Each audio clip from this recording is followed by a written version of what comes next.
This is a recipe for an absolutely delicious low sugar halva. First, line your baking tray with parchment paper. In another bowl, add your tahini. Now, the tahini is ground sesame paste, and before you pour it out, make sure you stir the jar as the thick paste will have settled down to the bottom of the jar.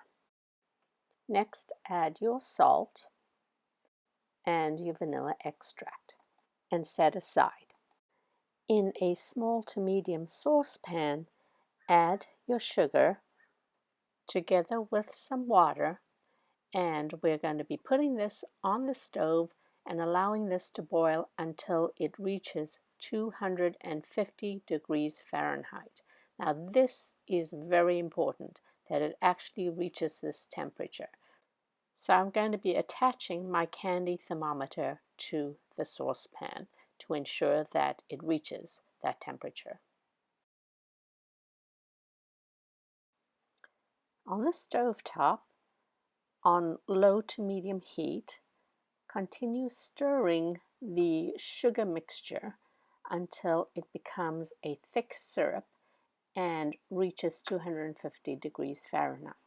Now this might take 10 to 15 minutes in order for it to reach that temperature. If the sugar syrup does not reach the correct consistency, then the sesame paste will not coagulate and form a solid halva. So this is really, really important to get the temperature to 250 degrees Fahrenheit. Once the sugar syrup has reached 250 degrees Fahrenheit, immediately pour it into the tahini paste and start stirring until the tahini starts to come away from the actual sides of the mixing bowl and it starts to thicken and coagulate. Now, you do not want to overstir this to a point where it is so thick that it's not going to pour into the baking tray.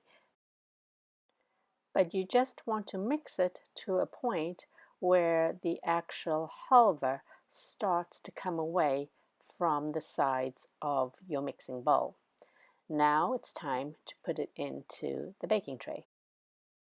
Pour the thickened sesame paste into the baking tray, and then what you can do is use a knife or a spatula to smooth the surface of the halva.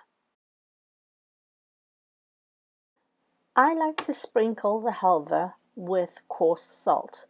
I think that the coarse salt really complements the sweetness as well as the somewhat bitter taste of the sesame paste. You can also garnish your halva with some toasted sesame seeds. So here you have it.